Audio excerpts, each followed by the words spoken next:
Radio Free Skaro.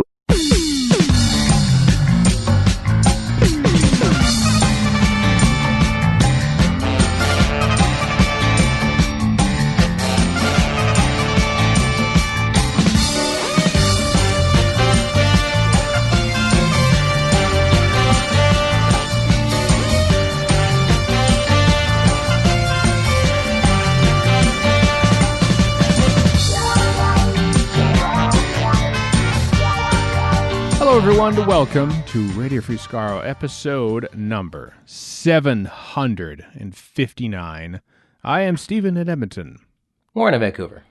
And Chris in Edmonton. We're in September now. Yeah, so they tell us. September. Yeah. We're in the last March finally ended. Well, did it though? September is officially part of March still. So we're in the March weather. We're in the September portion of March 2020. So yeah, just call it nightmare the entire year and probably the next one. Yeah, well, I don't know. I'm reading a lot of articles from scientists, actual proper science folk who seem confident that there'll be a vaccine for the global pandemic that we're living in. Just in case you're dipping back into this sight unseen years in the future, wondering what the hell are they talking about? Global pandemic. It's what's going on. I thought there's gonna be a vaccine for Doctor Who news.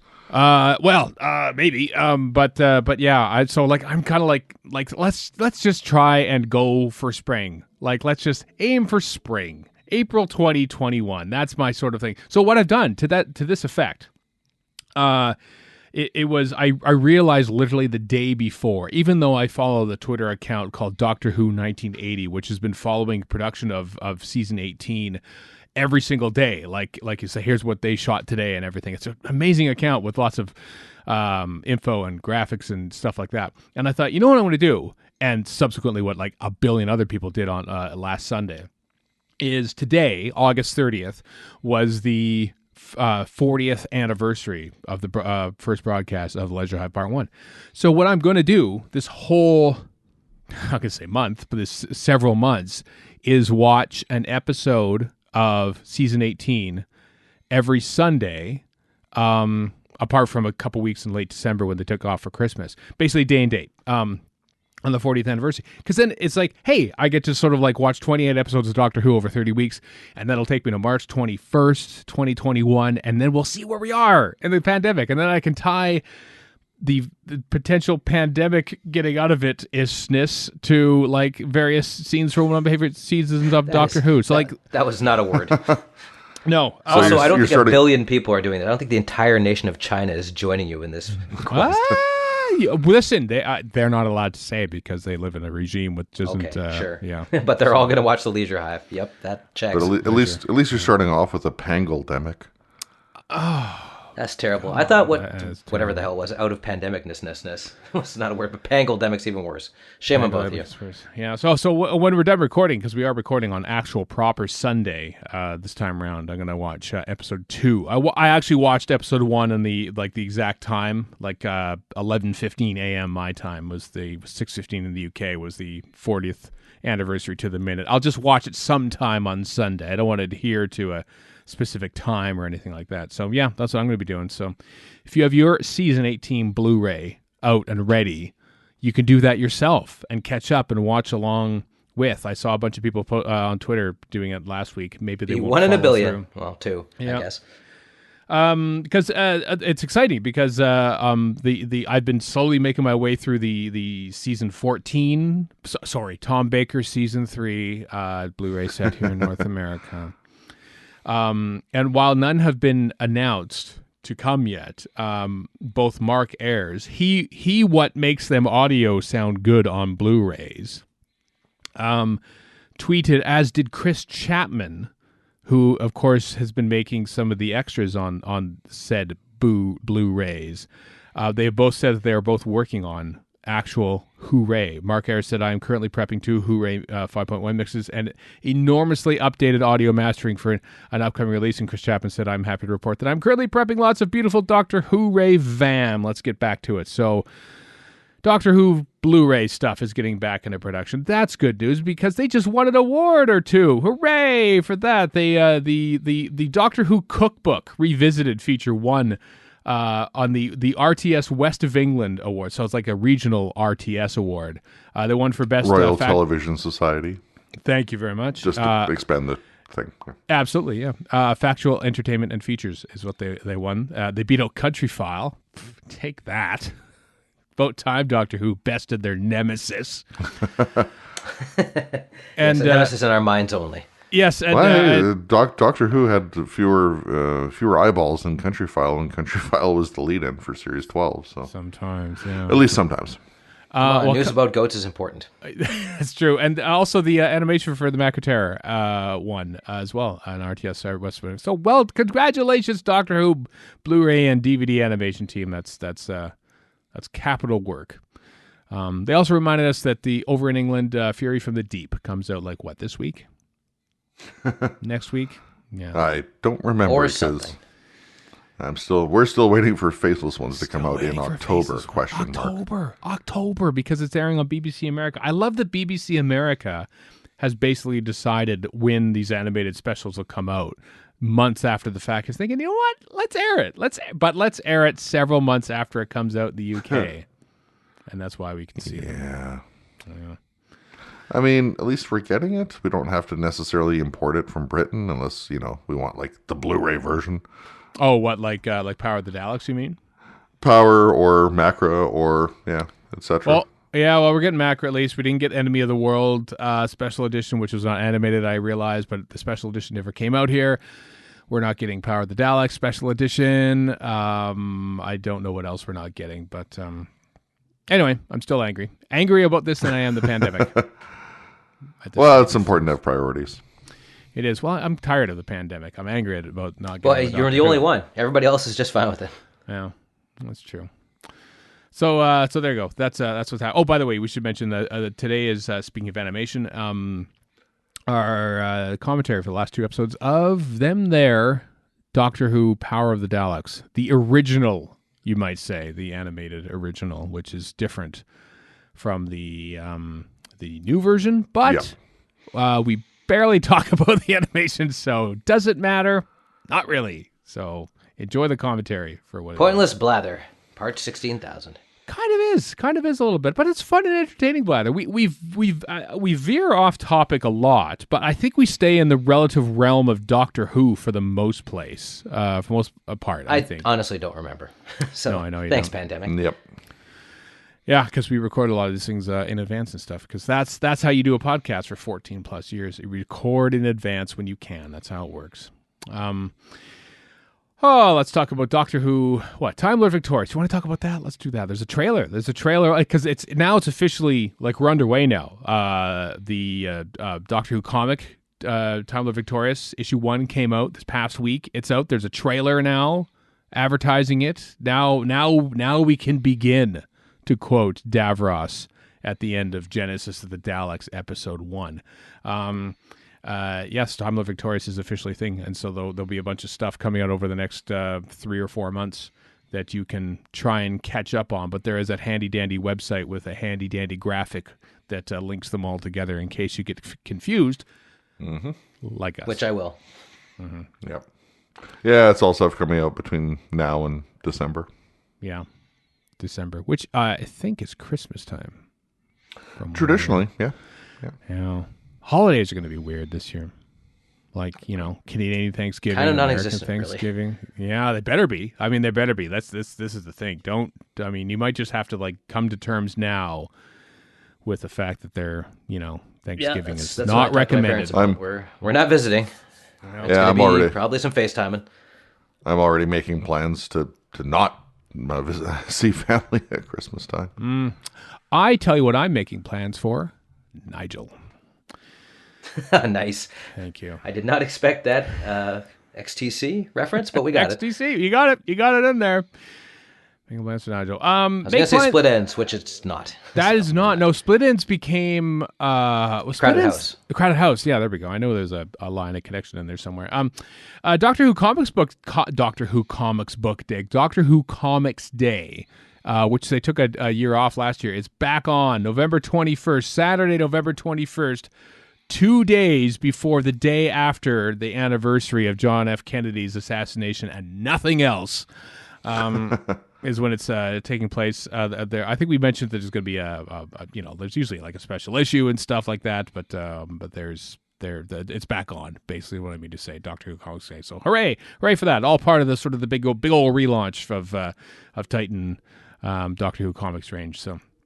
So look forward to that. November. Look, well, I wonder what will be in November. I'll probably like partway through State of Decay at least on my season 18 rewatch, but maybe we'll have a vaccine by then. We won't have a vaccine by then. Do not trust Even if we do. Yeah. Even if we do, will it get to us? Yeah. Anyway, I'm a barrel and blast this morning. You're a bunch of fun. I mentioned November. I mentioned November, Warren. You're thinking, November. That should be fun. What a fun month that's going to be, isn't it? I think that's what's on Warren's business card. Warren Frey, a bunch of fun. Yep, that's me. Bunch of fun. Big smile. Waves at world around him as example. Yeah. Well, your little cartoon icon that you had on your blog for years is like you sort of like angry at things, and this is not a new phenomenon. I just think like you haven't. No offense, you haven't grown hair back since then, and you're still kind of angry. So I feel that I haven't become unbald. Yes, unlike every other bald man who just does it through force of will. Oh, I know. I'm just saying that the cartoon icon of you from like 15 years ago is still very much apt today. Yeah. So okay. I'm consistent at least. I suppose so.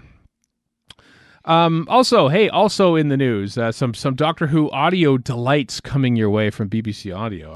Available this month. Enlightenment, the novelization by Barbara Clegg, who of course wrote it, the first woman to ever write for Doctor Who in its 20th year. In a novelization read by Stephen Pacey, who was never in Doctor Who, but of course was in Blake 7, a show that neither of you have ever even heard of. So what are you talking about? I don't know. He quit talking nonsense. He reads that one. Also coming out is the second history collection. It's 5 novelizations in one release. The Gunfighters, the Highlanders, Doctor Who and the Talons of Wing Chiang, as it was called on the novelization. The War Games in there as well, and Black Orchid, all read by 5 different people, one of whom has sadly passed on. Shane Rember reads The Gunfighters. He was in that, of course. A Canadian, don't you know? So that's coming out. And then in October, there's a couple releases with The Keeper of Traken, as read by Jeffrey Beavers, and the original audio, the TV soundtrack of The Web Planet with narration from Maureen O'Brien, who, of course, played Vicky in that there Doctor Who story back from 1955. So those are coming out later on. So the Dickities. What a decade that was. Yeah. Web Planet does have a reasonably distinct soundtrack, as it were. Yeah. Like like Zarby noises and stuff. Yeah. You know. I'm wondering if the narration does Maureen O'Brien say, and then suddenly the zombie ran down the corridor and straight into a strange camera-like device, then carried on. Wonder if that's part of it. I hope so. Yeah. I should also mention that other TV shows. We've been mentioning this every week as the BBC press office has sort of mentioned it. That shows are getting back into production. And I don't know if Doctor Who is among those yet, but it may well be coming this month. Because it's September now. And they said, Tracy Simpson at Galllifreyan said that Doctor Who would get back into production in September. And so we'll see. Hopefully they go about, if they are indeed getting back into production, that they go about it a little better than the Batman film, where Robert Pattinson has come down with COVID during the production of that film, causing it to stop production. So, oopsie. Yeah. Also, do we really need another Batman movie? I don't. No, I have nothing against Pattinson. I think he's actually quite good in a lot of stuff that isn't Twilight, but we don't need another Batman movie. We really don't. We don't. No. How many times do we have to retell the Batman story? Listen, the Nolan ones were great. The end. Bye. I didn't even watch those. I'm like several generations of Batman films behind. Like, I haven't watched the Nolan ones, which sort of like set the tone for the grimdark thing, I think, didn't they? I mean, yeah, but they're good, unlike the other grimdark ones. Oh, okay. Well, yeah. Like, I'm not on board. Basically, watch Batman Returns, ignore the first Batman, and watch 66 because it's fun. And that's pretty much all you need. And Dark Knight and Dark Knight Rises, maybe. What's the see? I never remember what they are because they don't put numbers behind them. Like, what is the first one of those Nolan ones? Batman Begins. Batman Begins, which I don't think is as good as everybody else does. I think Dark Knight's amazing, and Dark Knight Rises has good stuff in it, but isn't. It could be better, frankly. However, Bane, which everybody made fun of, is kind of the best thing about it, honestly. Really? Oh, Batman Returns. That's the one with them Joker guy, right? No, that is the one with the Penguin and the best Catwoman ever, Michelle Pfeiffer. Oh, although to be fair, what's her name? Anne Hathaway is quite good as never named Catwoman in Dark Knight Rises. Dark Knight. So what's the second movie again? The one with the Joker? What's it called? Dark Knight. The Dark Knight. Yes. So Batman Begins, which is ironic. The Dark Knight and The Dark Knight Rises. Okay. Just watch those three. They just rename them. Call them like Batman Episode 1. Batman Begins. Batman Attack of the Clones. Yeah, let's just do that instead. And I guarantee you somebody on YouTube has spent a lot of their own money for no good reason on having Batman attack Jedi. Probably vigilante justice and all that. This Tuesday, September 8th is Star Trek Day. For those of you that celebrate those things, those Protestants amongst you. Yes, exactly. Doctor Who is Catholicism, which I'm pretty sure it isn't actually, but oh well. Yeah, a solemn and dignified Star Trek Day to everyone. I just want to point out because it's actually quite something. The official website is having like 8 different panels, online panels, 3 hours of free virtual programs on their website, covering almost all the shows, which is pretty cool, including the upcoming Strange New Worlds. I just want to point out, though, that like they have done more for their 53rd anniversary than like the single solitary tweet that they had on their 50th anniversary. That is like, true. Happy 50th anniversary! Here's a trailer that might mention some of our shows, but not Enterprise. That was odd. Also, my favorite thing about the trailer for Star Trek Day is how they show all the captains, including the one from Lower Decks. So it's nothing against the captain from Lower Decks. She's lovely, but it's just like iconic drawing, iconic. So it just made me go, what? Where'd this drawing come from? What the hell's going on? Well, she's played by Dawn Wells, who's kind of a name. There's nothing wrong with the character or even the show. It just is weird to see all these live action people, and then out of nowhere, a very Rick and Morty-ish drawing of a captain shows up. So it just feels incongruous. It does a little bit, doesn't it? Yeah, like where's the animated series? Where's the animated series? If you're going to include the Lower Decks, well, it's the same captain though. You got to put Captain Kirk as an animated Captain Kirk, I guess. I suppose, or an older Captain Kirk. I don't know. Anyway, there's a whole host of panels for kicks off with Discovery. Deep Space Nine, the best Star Trek. Stranger Worlds original series, Voyager, which is the 25th anniversary of Voyager, by the way, and Enterprise and Lower Decks, and then Picard and the Next Generation gets lumped into the same one, and it's just like Patrick Stewart and Johnny Frakes. Yeah, which is weird because honestly, pound for pound, like I grew up with the original series and reruns, but tons of people. I would say most people grew up with the Next Gen. Yeah. That's the one they point to as the one they love. Well, it is better than the original series. I disagree. But anyway. No, I was really hoping to inflame you a little more there. They're both good for different reasons. I like them both. I don't know. Deep Space Nine's the best, so maybe I agree with you on that one, too. Deep Space Nine is the best. Yeah. When's that on? I'm going to have to watch that. That's on Tuesday, Deep Space Nine. Yeah. Maybe I'll watch it later. Anyway. Star Trek Day, September 8th, for, again, those who celebrate. Which might be all of you. Who knows? Is that it? I think we're done. I think we're done our little news list. All right, then. Well, after this very short break, we'll return to the planet Vulcan in the space year, 2020 or whatever year it was, for the last 2 episodes of our commentary of The Power of the Daleks.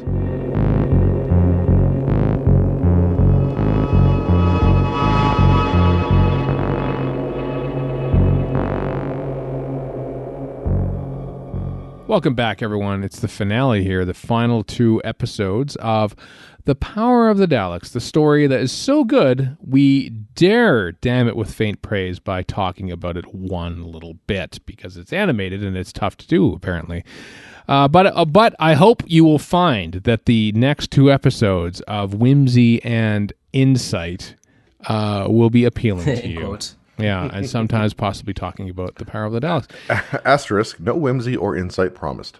None, but you never know. You never know what might come forth in these 2 commentary episodes. Episode 5 of which we're about to do now. So please prepare your legally purchased VHS copies, because of course it did come out on VHS and then, oddly enough, completely erased before it ever went to market back in 1979. Little known fact that is not actually a fact. Episode 5, Power of the Daleks, in 3, 2, 1, play. There are some movies like, is it Incheon? Is that the movie that was the one funded by Reverend Sun Myung Moon? You bet. That starred Laurence Olivier. Came out in 1981, and I don't think ever had a home movie release because it was so. Oh, that wouldn't surprise me. So bad, apparently, and then controversially funded, and so therefore it doesn't actually exist, or it exists, but there's no way to find. Mind you, you could say the same thing about Let It Be. I remember when it came out, and because I'm this old, it was one of those movies, and rarely did this happen, where a movie was be such a big deal, it'll get a full page ad. The Star Wars movies got it, a couple other ones got it, and then Incheon got it. So I'm like, well, this must be a big deal. It's got a full page newspaper ad. That was a glorious time, by the way, as we ignore this Dalek nonsense. One of the great iconic scenes in Mad Doctor Who Men history. Funding things that shouldn't have gotten made. I say Exhibit A would be Incheon. Yeah. Exhibit B would be Caligula, where a lot of people who should have known better were in that film. Oh, yeah. Well, it started out as a historical epic, and then wasn't it the Dino De Laurentiis? Is that outfit that made it? Are we talking Incheon, or are we talking Caligula? Caligula here. Well, Bob Guccione is the guy that funded it. And I know Guccione. Oh, he funded, but it's come on, we got to sex this up, and so he literally sexed it up and put. I don't know. Actually, I'd be interested. Like, it's a very interesting for not the reasons you'd think film. No, no. Just the making of it, and it's a disaster of the first magnitude, and there's so many famous people in it. Like not Laurence Olivier, John Gielgud's in it. Yeah, Malcolm McDowell. Lawrence of Arabia. Why? Peter O'Toole. Thank you. He's in it. Is he in that? Oh, I didn't know that. Oh yeah, barely, but he's in it. Wow. Tons of people who just have no reason to be in that film. Helen Mirren is in it, and is the only person who doesn't get naked. What kind of a crime is that? Oh well. She makes up for it in later films. Sure. Obvious acting talent. Oscar wins. And Yeah, okay, yeah. Tight she won an the Oscar. screen and stage. Yeah. Yes, absolutely. She won an Oscar for The Queen, didn't? No. Yes. No. The Queen. She won an Oscar for The Queen. Did you win an Oscar for The Queen? I'm not in any way besmirching the talents of Helen Mirren. No. I'm just saying, a 20-year-old Helen Mirren in a film where everybody else is naked, I was a little disappointed. I'm just going to say. Duplicating. Reproducing, I think, is the word you're avoiding. Sexually. This thing's as clumsy as I am when it comes to these descriptions. Daleks sexually reproducing in that ship of their. It must be one of those dimensionally transcendental ships, because that's a really small little ship that unless they've hollowed out a chunk of this colony building, and that's where they're building their factory, like common wasps. Like common wasps, you say? Yeah. White Anglo-Saxon Protestants? I was waiting for something like that. Yeah, exactly. Hornets. We'll say hornets then.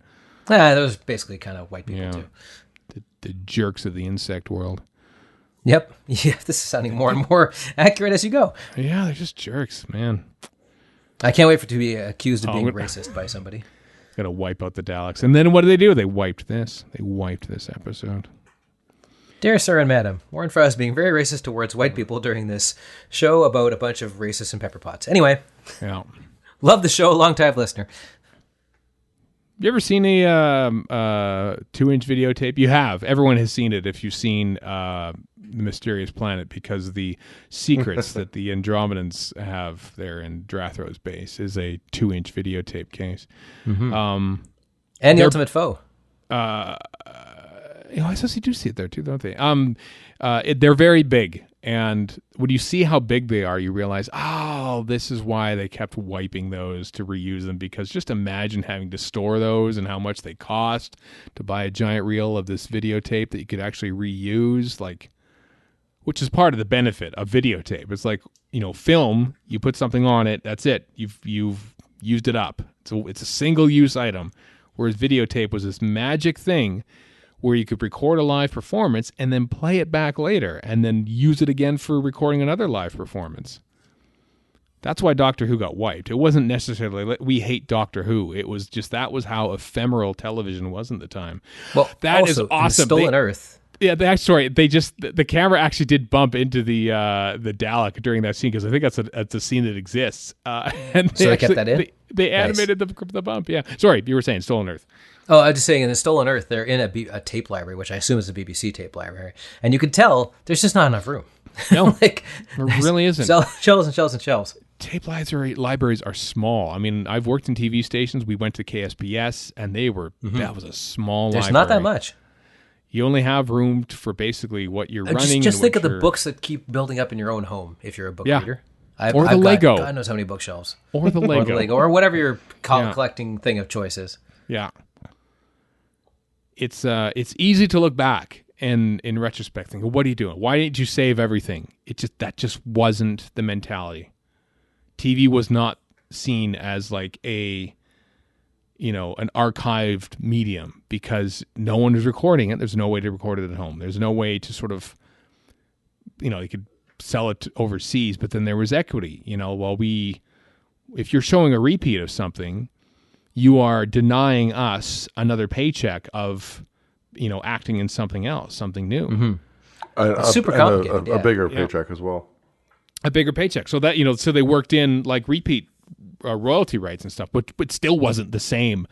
It was a fraction of what an actor could make on a brand new production, and so that's why. Which is why you're not going to see that many clips of old Who and new Who. You'll see the odd one, but you won't see that much. And that's why they, that's why they only had like, okay, you can show it 3 times. That's the most that you can show this repeat before we have to have something else. Like that's what they sort of worked out with the union, I think.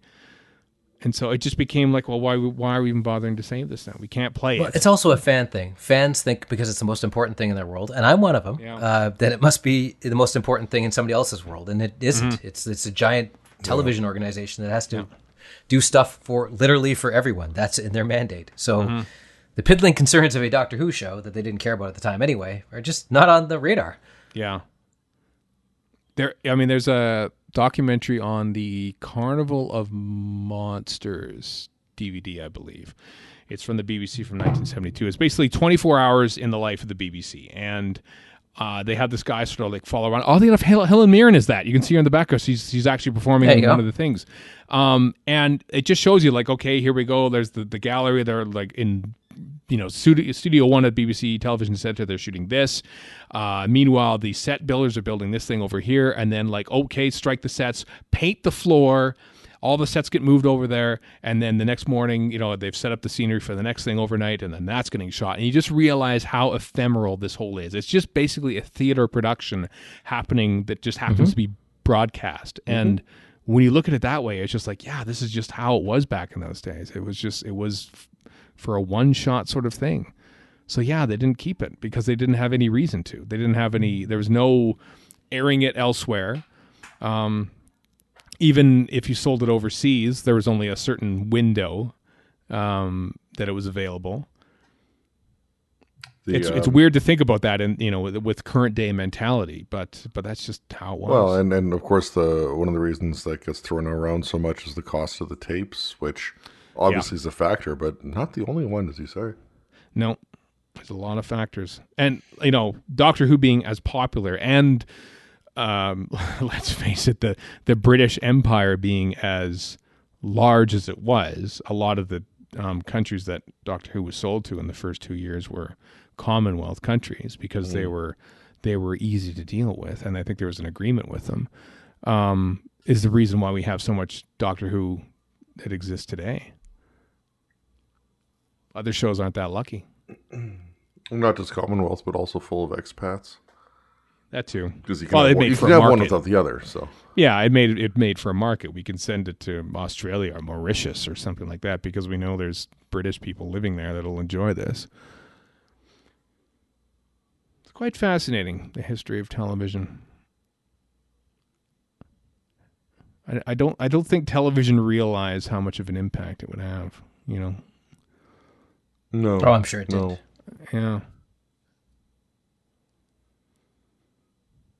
Which is why we're watching animated episodes right now.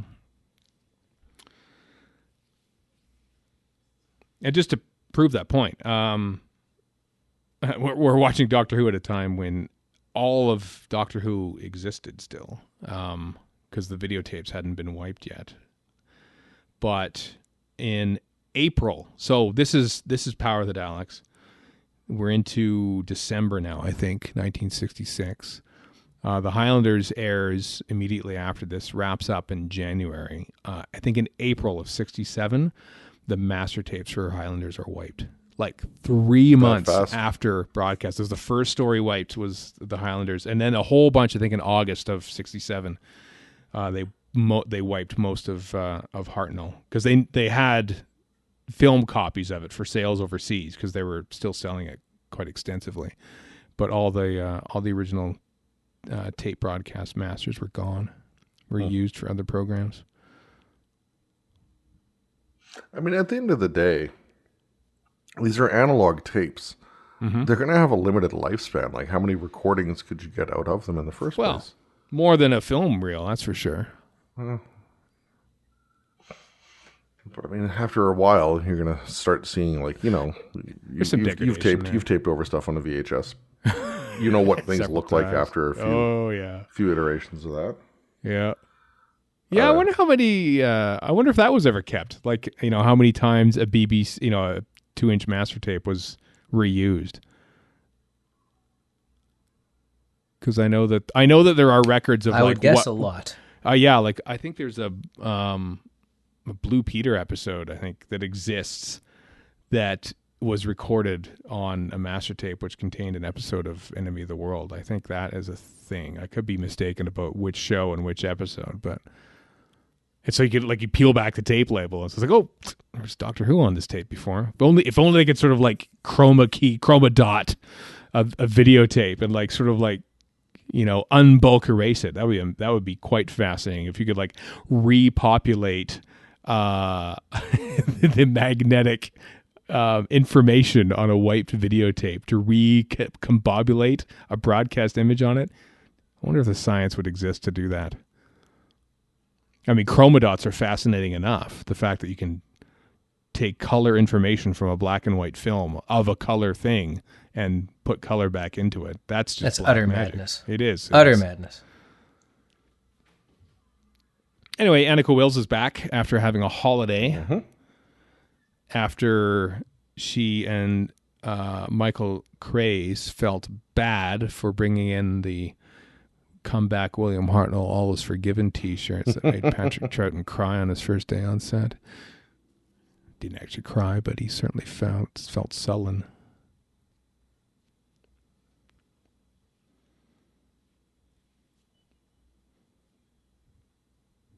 Good old P. Trout.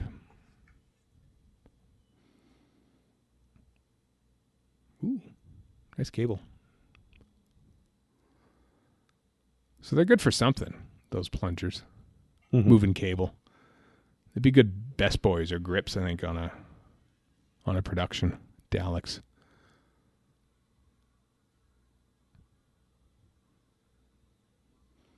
They should duct tape them down, though, to be fair. There's no health and safety on this colony of Vulcan. Or any colony the Doctor has ever visited. I know. It's a bit ramshackle, isn't it?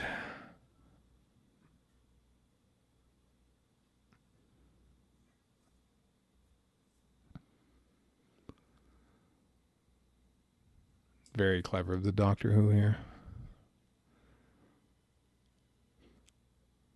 Perhaps remembering the words from Barusa, there's nothing so useless as the lock with the voice imprint.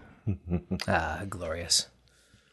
From an underrated classic, I dare say. Oh, I love Invasion of Time. Have we done Invasion of Time? I don't know if we've done that one. I don't think we have. I think that was one of our early ones, actually. Could be.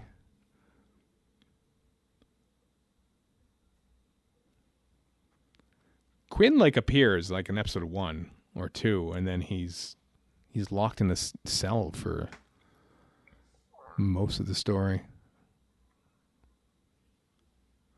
for whatever reason. I know we're having this isn't quite the same as watching an actual proper classic Who episode. Watching animation sort of does when you can't actually access the one element of this television episode that exists, which is the audio. It's kind of different, but forgot what point I was going to make there, but still enjoying it. I remember thinking that when I went to see it in the theater, I thought, how's this going to be? I'm going to watch an animated black and white thing in a theater with, maybe, actually, you know what? There's about 20, 25 people. It was just one of the smaller theaters that they had open for it. But I was mildly surprised at how many people were there. I tell you what I am jealous about, and I don't know if this is going to be on the special edition, but there was a special documentary about the making of, which they put out immediately after this in the theater. It never made it to the DVD box set, which I was upset about, vehemently upset, because it was this 20. Oh, it's 2016. Yeah, it was 2016, or 17. Oh, I've already forgotten when it was now. It was 2015. Well, when the DVD came out, or yeah, when it was in it came out in 2016. I'm pretty sure. I think. Anyway, so they showed it in black and white. They didn't show the color one. They showed, but there's a making of documentary. There's Rob Shearman was in it, and Nick Briggs was in it. I just remember I had just seen Nick Briggs, and I can't remember if it was in the UK, which would make it 2015, or if it was just Chicago TARDIS. It might have just been Chicago TARDIS. That's probably what it was, because I think this came out literally the week after. Right, because the cinema screening was the weekend after, or literally 2 or 3 days after Chicago TARDIS. And being in the cinema and watching on the big screen people that you have just talked to at a convention 3 days earlier. Well, it was weird. The thing I'm reading says the Fathom Events screening was the 14th of November, 2016. Oh, 2016. Okay, what's 2016? That far back. Yeah. That makes more sense. The apparently the color release didn't come out until a month and a half later. That also makes sense, yeah. That aired on BBC America, as I recall. Yeah, well, it says the year, color release was the end of 2016, and BBC America first screened it on the 19th of November, so a few days after the Fathom event. Yeah, basically building up to the one Doctor Who episode that year. Return of Dr. Mysterio. Oh, wow. So this the screening of this was 11 days. No, it was a week after November 8th, 2016. How about that? Great. How about that?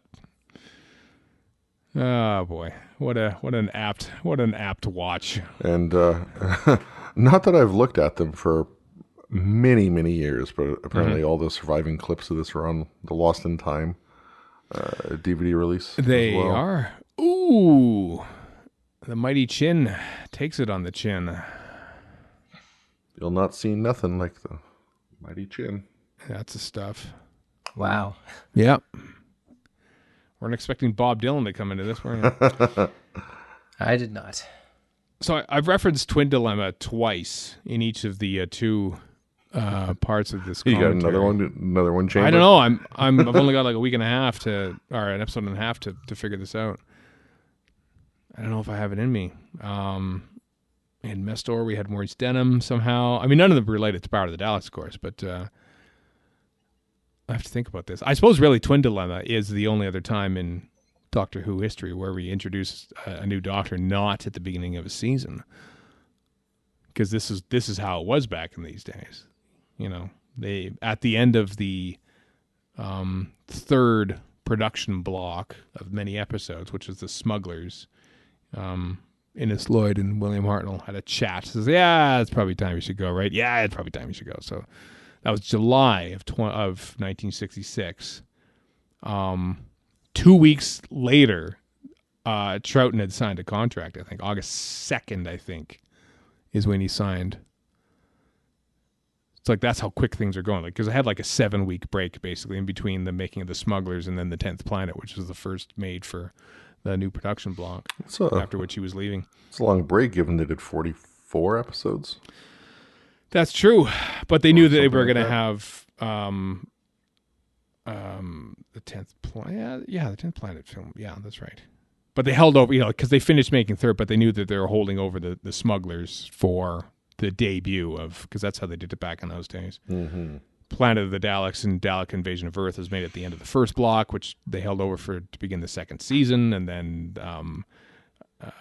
the Galaxy 4 and Mission to the Unknown were made at the end of Verity Lambert's last block there and held over for season 3 and so forth. That'd be crazy if they did that now. Like if it's just fascinating because that's how they made Tom Baker's robot was made almost alongside Planet of the Spiders. Yeah. There's two entirely different productions going on. One's introducing a new Doctor and you're holding it back until the next season. Television fascinates me, the way it's produced. So there you go. Anyway, Wing and a Prayer reference. Yeah, it is. It really is. That's why I don't. This is the famous scene. This is the one that exists. This is one where there are cardboard cutout Daleks in the background that I'm sure looked relatively passable. Not really on a tiny little TV. black and white TV screen. Yeah, maybe it convinced people back then, but they only had 4 working Daleks, so that's what they had to do. Cardboard cutouts.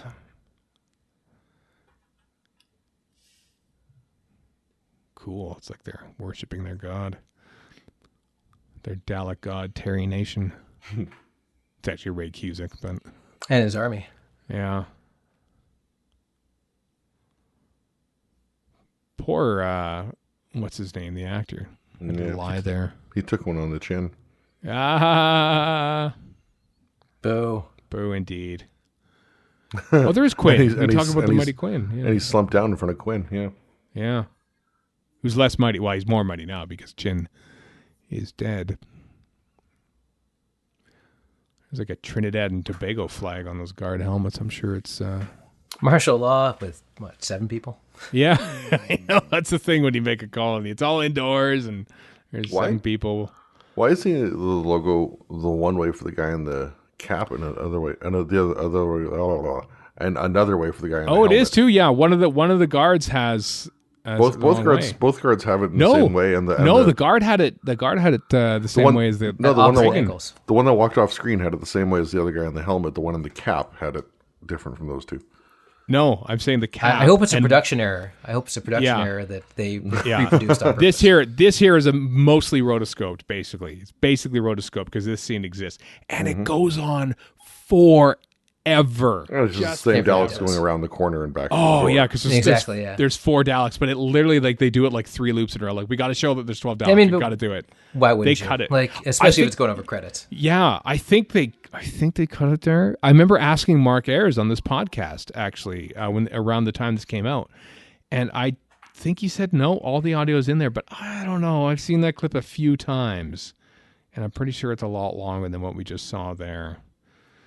No disrespect, but I think I might take Mark Ayres' I know, but I just as factual. I tell you what. One day, this won't happen, but one day I'm going to actually line up the original clip and that animated version and see which.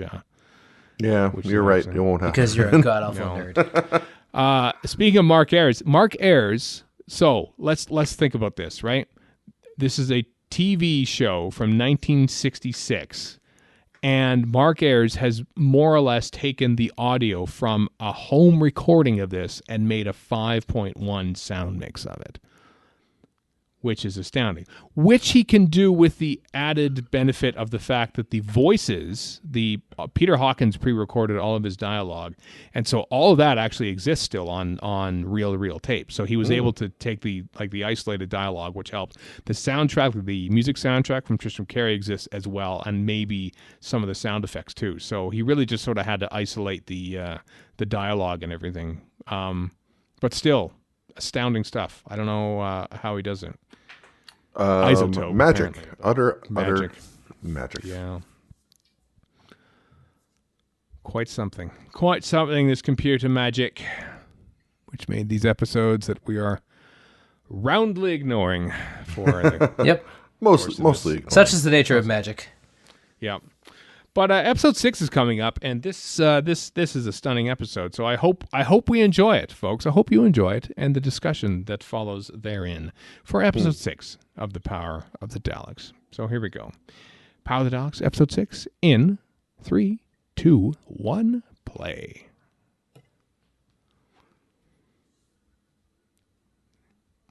It is one of my more favorite. Is that a thing you can say? More favorite? No? More favoritist. Mm-hmm. Yes. That's proper grammatical most terminology. Favorite, like. Yeah, most favorite, like, most unique episode. Most unique. Yeah, most uniquest. Of all. Most uniquest of all. Yeah. Somebody somewhere, Chris, probably is cringing like mad. I hope so. Even, yeah, like even down to the moves. Like I have to think that is pretty much just rotoscoped. It's very You know where I first saw this shot, and maybe a lot of people saw this shot, was in Resistance is Useless, that little half-hour clip show with the talking with the anorak? Yeah. I think I've got that somewhere. I taped that, and I watched that a lot, because it was like a mini Doctor Who documentary, and that is something you just did not see back in those days. I remember Doctor Who fans hated it because it was making fun of them because it was an anorak. Mm-hmm. And then I met Doctor Who fans, and I'm like, well, it's accurate. I didn't know what an anorak was. Yeah. Although, oddly enough... Neither did I had to look it up. Or the fact it's a derogatory term and all that. Yeah. And not an actual jacket. Here they come. They're coming to beat the crap out of some colonists. I like that. I mean, I just saw this weird jacket talking. I'm like, yeah, that sounds like Doctor Who. Yeah, why not? Yeah. It's weird. What the hell? We talked over it, but I like that low angle camera of the Daleks going past. I wonder if that was in the original camera script. Who knows? Well, you could easily check because the scripts are freely available on the DVD themselves. Which I might even be calling up at this point. You might think that. I couldn't possibly comment if I am or not. That sounds very Nick Briggsian of you to say. No, it was, what's his name from the original, that was the show that they made for Netflix with that guy who's questionable content, Kevin Spacey. What's it called? Oh, House of Cards? House of Cards, the original British version. That's a famous, you might think that. I couldn't possibly comment. It was a gotcha. Quit from that. Yeah. Anyway, I've none of these scripts are labeled on my iPad, so I've very successfully opened up literally every single episode apart from episode 6. So it's going. Speaking of things off-quoted, I am finally watching Firefly at the behest of my girlfriend because she loves it, and I've never really watched any of it. And it's fine. But thing that's happening is I'm going, oh, that's where that internet quote comes from that I've read for the last 20 years. Okay. Am I a better person for it? Not really. All right, low MS. What is low MS? That's a shot. I'm just reading here. That was the first low medium shot. Low medium shot. So yeah, low medium shot. Continuous line of Daleks moving out of the capsule one after the other and going out the lab doors. Oh, good, an armband. That's never a bad thing. Pan last Dalek to the left. Cool. It's cool reading these camera scripts because you get an indication of what the seminal horror film, Last Dalek to the left. Yes. Yeah. A TV and a gun. That's all you really need. That's all Elvis needed. That's all Elvis needed. Shooting screens all the play. Elvis had 3 TVs in his room, and I feel like that he could have done better. He could have had more. I've got 2. I've got 2 TVs in the living room here where I'm recording this. Oh, well, you need to have one for each network. That's true. And the Dumont. Don't forget the Dumont. Yeah. What's he brought you in there for? Oh, Ben, you young and innocent boy. Ben's back. Ben's back after a holiday. Like, see, how come they had holidays already? That's like the production, like literally, like I'm like less than 2 months in, and they're getting holidays. Get back to work. You know you're being fired in like a few weeks' time. Did they know that? No, they didn't. They didn't know that at all. I like how Ben's kind of breaking the fourth wall there, just looking at the audience going, what? This TV show sucks. Change the channel. That there was the biggest TV in Britain at the time. Oh, it's made by Vulcan, which is a damn sight better than the Goblin. A real manufacturer. Yeah. Whereas or in Magpie. Faceless Ones, yeah, that'd probably say Magpie. Yeah, it probably does. It would be wrong for it to be that in Vulcan, though, unless Magpie carries on into the future and makes televisions for extraterrestrial colonies.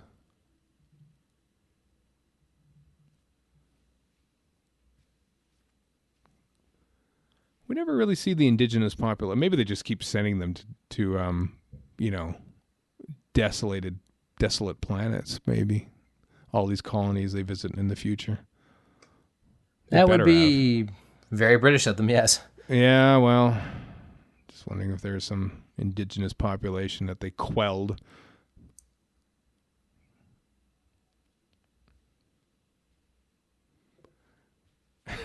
Polly just wanting to run away. That's the difference between this doctor and William Hartnell's doctor. Hartnell would have beat the drum and led the charge. Yeah, let's get back. Let's go. Although he doesn't in Dalek Invasion of Earth. When his character sort of comes around. Up until that point, the Hartnell's throwing, oh, we landed somewhere we're not supposed to be. Let's try to find the TARDIS. We can't get there. Like Carly Simon, he's coming around again. Yeah. Oof. Thus begins a very violent episode of Doctor Who. Like, boom, there's colonists firing guns and getting wasted. Mm-hmm. When you watch this in context... You must love this then. Yeah, when you watch this in context with all the... Like, the Doctor's playing dead. Oh. When you watch this in context with all the Doctor Who that comes up to this point, like, there's hardly any guns being... Like, actual guns being fired in Doctor Who. Like... Well, clearly they needed, a school shooter drill to learn what to do. But they could have had like laser gun. I wonder what the production decision was to make it like gun guns. Makes it sound very as opposed to fun. Like futuristic, fake looking laser weapon. Yeah, like ray guns. Yeah, like maybe it was a practical issue of like, look at that, like she's just slung this semi-automatic machine gun over her shoulder, like a rebel or a terrorist, depending on your point of view from those days. I'm just thinking like if the Grams operator, perhaps, like I can't play two sound effects at the same time. We've got your Dalek gun, and it might have just been a logistical issue. Maybe too many sound effects being played is too technically difficult, and so they thought, well, let's just use real guns with blanks. I just love this side cartridge thingy or whatever that is. I don't know with guns, but anyway, it looks cool.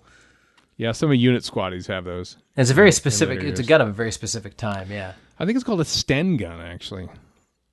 STEN. I'm not sure what that stands for, but if it stands for anything, I think it's short for stenographer. Oddly enough. All right, you fake dentist, get out of here. Yeah, this kind of looked like a dentist outfit. Oh. They're killing all the dentists. Look out. They really, the dentist massacre of Power of the Daleks. They're anti-dentites. Uh-huh. Yeah, well, dare I say they're a dental dam. Oh. That's right. The role of Chris Burgess will be played by his understudy, Warren Fry. Oh, we don't need to. There's no one crying out for this. That's true. It's a very fancy lamp he has there. It is quite fancy, even though the lights are down now. So, well, get back and fight. Why come running to me? God, he's become such a dictator. Trying to think of what DS9 do. Go back to our previous commentary. What DS9 lackey would he be? This guy here. Gull. He's more of a Wayun. Oh, Wayun. Which Wayun though? Oh, Wayun gives me the creeps, man. Yeah.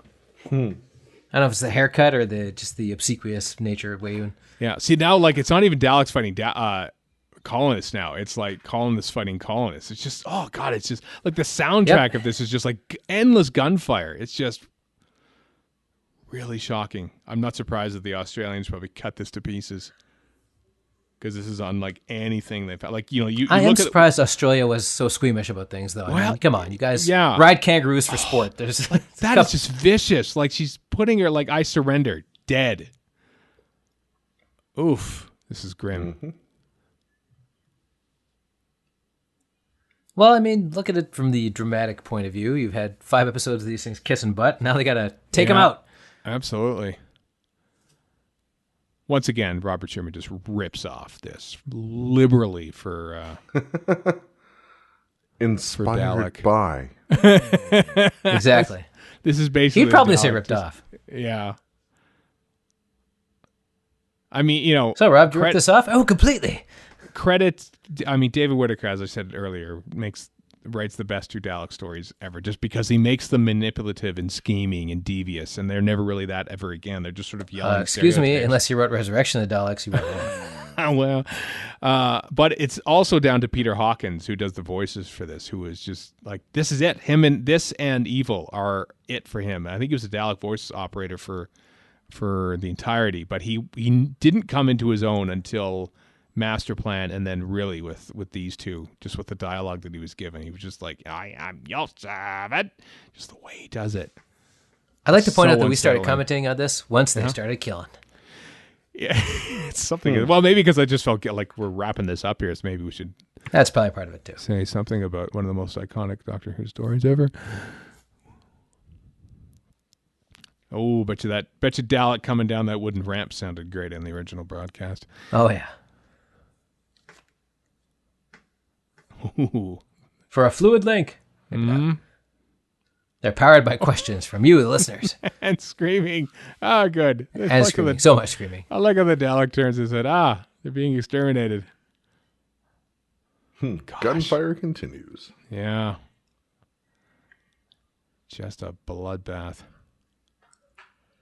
That's the real power of the Daleks. Actually, the power of the Daleks is the friends we made along the way, but... It really is. They didn't make any friends at all, actually. No. I thought the power of the Daleks was the cables they laid to be able to go. Well, no, that's what you may think, but... The Daleks make no friends, and they serve no salad. Yeah, they don't particularly want any friends. No. There's no point. They do serve salad. Why not? We're going to serve it. Oh, look at that. Going down, nice. Firing with a machine gun. Oof. Yeah, Polly is this is, yes, they are. You are 100% Polly. Correct. It's really going badly for everyone involved. I'm mildly surprised that Janley got wasted like that. Did we miss a shot of the couple with a baby? Who I don't think got gunned down by Daleks in this, but the fact that you are putting a young family with a baby in direct line of fire of a Dalek is 100 times more grim than Eric Sayward could ever dream up. This poor extra has been killed about 3 times. He's the Pat Gorman of animation. I like how he waited a bit too. He's like, now. I know, like I could have killed you at the beginning of the hall, but now I'm looking at you. Oh, but now I'm just going to give you a little look there, a little wink if I could. Now I'm just going to shoot a wall for the hell of it. Mm-hmm. No, there happened to be a guy there. Great. And this guy's like, do. Nobody noticed me. They did. This just feels like the most indiscriminately, like, just murderous that the Daleks have ever been. Like, they barely shoot anyone. Anyway. Yeah, they barely shoot anyone in the first Dalek story, you think about it. She lost her shoe, even. I'm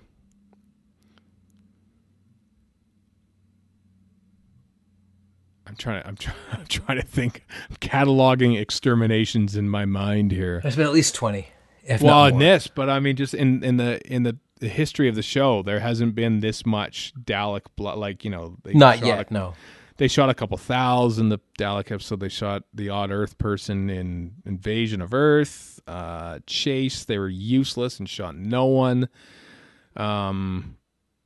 It's kind of funny though. Like sometimes they can shoot a lot of people and it just doesn't affect you. Like, but I remember in Genesis, after waiting 6 episodes, when they waste all those scientists, you're like, "Good God!" And I know. then Davros's reaction was what really sells it, right? So it is, yeah, because like Genesis is so good. It is a really good episode. So is this. When we can see it. There we go. Soon. Look at it. Fire up that Zenith. Yeah. Or Magnavox. You take your pick. Yeah. Phillips? Yeah, sure. Phillips around then? I don't know. I'm their governor. Why don't they answer? A tale for our times. Gosh. He's calling the president. I'm their governor. Why don't they answer? Yeah. Mr. Cuomo. Mr. Cuomo. Afraid there's nothing on the line. Said heavy breathing. I think we established that the entirety of Star Trek Deep Space Nine is now the president. So, well, I mean, that's better. I love the detail of Janley losing her shoe, and that's part of this long pan across all the death. Yeah. There's some oh wow, Jonestown Kool-Aid action happening. I know. Here, really. I wonder if like eyes were open in the original broadcast too, because that's fairly grim. There was at least one other body that you saw earlier where the eyes were open, mouth was open, and just contorted and stuff. So that looks like the things Kirk has on his wall. Kirk here.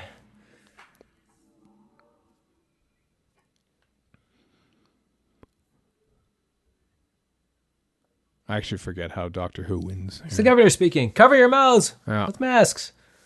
Do not take away our freedom. Do not tell us how to be. Oddly enough, Daleks are probably the best protected in a pandemic. 5G caused the pandemic. No, maybe another such nonsense. The creature from the pit never caused the pandemic. Thank you very much. True. All right, nicely played. But, thank you. My favorite is still a guy, I can't remember, some random guy on Twitter who said, "Oh no! You see, we screwed up. It was supposed to hit the turn you all gay switch for 5G, but instead we caused a pandemic." See, I would have gone along with that. Quinn. That gun looks extraordinarily comically large. Who? Well, he's standing up. True. See, when someone's sitting down and someone's standing up, oftentimes the person standing up is taller.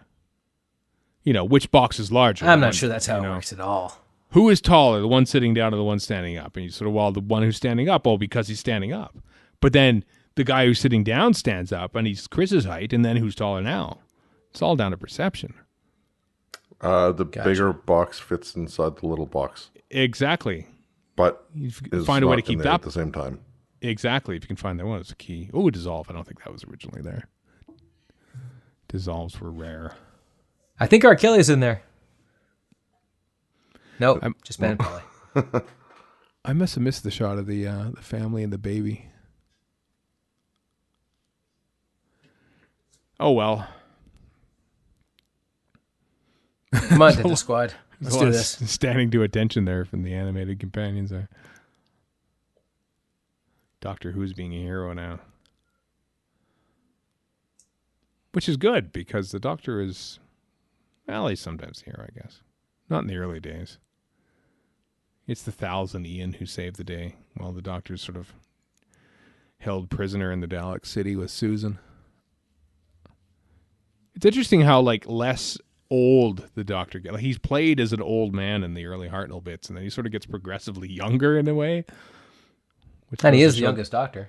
Well, yes, but excluding previous versions. Yeah, it goes to show that how much, William Hartnell was playing old as opposed to being old.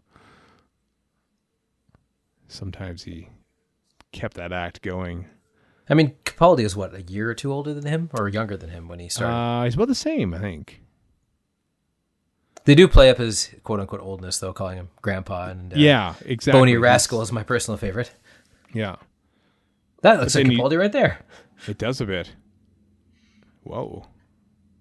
There we go. That stoic expression is that's fantastic. Yeah. It just good performance. Just crumples to the ground. Mm-hmm. Oof. I don't know if he quite avoided it, but that's the way it was back in those days. He went off screen. He was okay. He was out of frame. Okay. Oof. In 4x3 world, he would have got away from that. completely. This, I think, is inspired, or if not rotoscoped, from the scene in the Daleks where they're bugging out on that drug. There's the baby. There it is, right there. Bugging out. You're bugging in.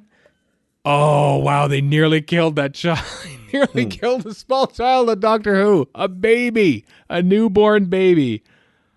Some of these scenes, there's literally 5 or 6 seconds of model footage that exist that this is inspired by. And it's fascinating to watch that footage of all these Daleks running into each other and blowing up. It is so cool because it's on film. And film is better. Like this here when the Daleks' head collapses. There's some really cool. Anyway, on the DVD, there's all the existing clips on this. It's really worth a watch. Mm-hmm. Fascinating glimpses of what we could have had. But a damn fine animated production.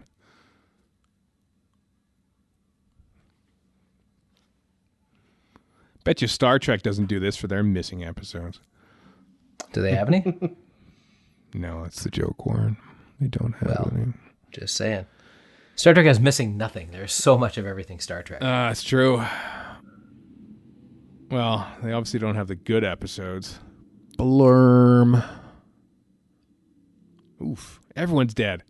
Everyone's dead. This is the biggest bloodbath in Doctor Who history at this point. This is like Graham Harper, Eric Sayward bloodbath. Philip Hinchcliffe, Robert Holmes. Those are literally the only 2 people alive, Valmar and Quinn, of the speaking characters that are alive at the end of this. Apart from the main cast, of course. It's like, wow.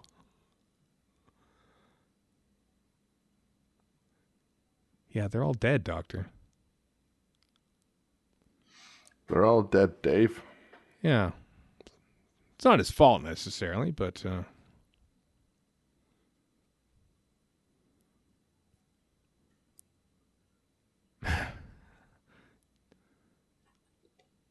Did I do all that? That little imp.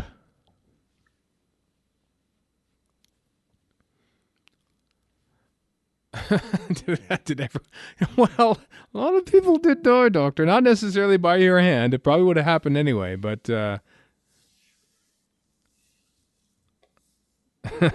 always leave on a quip. No matter how many people are dead, always leave on a quip. Especially if it's your first episode. Yeah. Or story. It's fascinating, like how first episodes, basically it's John Nathan Turner era where it sort of changes, because at the start of it, okay, it's a new Doctor, but basically we're on to new adventures by the time the episode really gets underway. And then by the end of the story, they're not really commenting on the fact that it's a new Doctor anymore. Same goes with Pertwee mostly, I guess, even though he asks him his name at the end of it and he says John Smith. Tom Baker is like, oh no, you're the Doctor. And it's only like when they sort of ask Peter Davison's Doctor at the end of Castor Val, but well, how do you feel now that you've regenerated? And they all get a line. Colin Baker gets his line at the end of Twin Dilemma, which tries to cover up the fact that he's been a complete jerk for the first 4 episodes. But hey, I got a good closing line, so I'm okay. A good closing line he always says is upstaged by Nicola Bryant, of course. Yeah. Well, I mean, like of Twin Dilemma, I mean. Oh, sorry, yes. Yeah. Yes, not the case. Twin Dilemma. We mentioned it again. I mentioned Twin Dilemma again. Oh, look at that. Great stuff. Even only one survives. Over the rainbow, there'll be sun.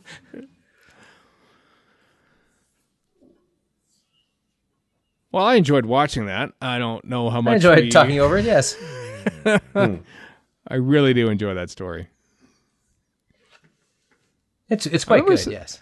Yeah, I remember having 6 episodes of it. So I remember I was having problems talking over the Cage of Vengeance, and we did an Androzani commentary a while back, and I remember thinking this is gonna be difficult because I hold that story in such high regard. We've also seen it a million times. Yeah, what else do you say about it? But I could do another commentary. I bet you if we did a commentary for Androzani, I would just say the same things I said years ago, and I wouldn't realize it. Well, you wouldn't be wrong. No, I wouldn't be wrong, but I also wouldn't be original compared to what I originally said. There goes Christopher Barry. Never to direct the show again until the Mutants. He saw Doctor Who as a bit of a blight on his career. I thought, I want to do real one of TV. many who thought that way. Yeah, I want to do real TV. Colin Howard was one of the few people who worked on this. Colin Howard did some Target covers. Now listen here, Christopher Barry. Unless you directed the Sandbaggers, I don't want to hear anything about this. He didn't. No, he directed the malarkey. Tripods in the 1980s. I don't know what else he did, to be honest. I don't know his full career. I know he came back to do Doctor Who a lot in the 70s, obviously, but even though he didn't want to, I think he tried to get himself fired. Essentially, don't call me back. I don't want to do Doctor Who anymore. Okay, apart from these 5 times, I will do Doctor Who. Good job, Charles Norton. Mm-hmm. Hurrah! Well Way done, to go, buddy. Whole team who made that there. All right, well, that wraps that up. So this, for now, we'll say, I mean, we are in the midst of a global pandemic, folks. We don't know when Doctor Who is, apart from Christmas, Doctor Who is coming back at Christmas. We do know that. There's our little tentpole, which you can sort of plan for. We don't know when this is going out, but I'm pretty sure we're going to be a pandemic anyway. So. Yeah, it'll probably be sometime. But so what we've usually done when we wrap up sort of like a season, if you will, of classic series commentaries, is that we've let the last one play out, and then sometime when the next one's about to start up, we draw another one, and that's when we do it there, and then we wait a few weeks, and then it comes out. Since the future is unknown right now, we're going to draw the next classic series commentary, or indeed the season 2 or series 2 or series 10 commentary now, and then whenever that happens, we will have the next one already planned and possibly recorded too. Who knows? So Chris, you got your old randomizer up there? Oh yeah, it's greased up like a pig. Okay, that's awesome. Try Lovely. to catch it then as best you can by starting it now. The randomizer goes to the State Fair. It does. If we get the twin dilemma after all this talk of the twin dilemma, people will cry out that this thing is please rigged. no. Yeah. There are. I don't remember the exact amount. There's just over 100 things in here, I think. Oh, thank God! God, we've got stories for years. Basically, this is great. There's literally about a 1% chance of getting the twin dilemma, like legitimately. Wow! I'll tell you what. So you're but saying there's the odds a are the chance. same to get it as any other story. So Exactly. It could be twin dilemma. Could be twin dilemma. Could be. If it's not, I'm going to be disappointed. But I guess I better prepare myself for 99% chance of disappointment. That's fair. Stop. Well, we spoke of it earlier. The creature from the pit. Oh, goody. We continue the Christopher Barry-a-thon whenever we do a commentary again, folks. It's the creature from the pit. 5G itself. Well. This is great. This is fabulous. Season 17 Doctor Who. Tell you what, I am here for this. I am here for this commentary of Creature from the Pit. Whenever we do another one of these things, oh, glorious. I'm happy. I am very satisfied. All right. Well, until next time, everyone, I am Stephen in Edmonton. We're in Vancouver. And Chris in Edmonton. So long for now.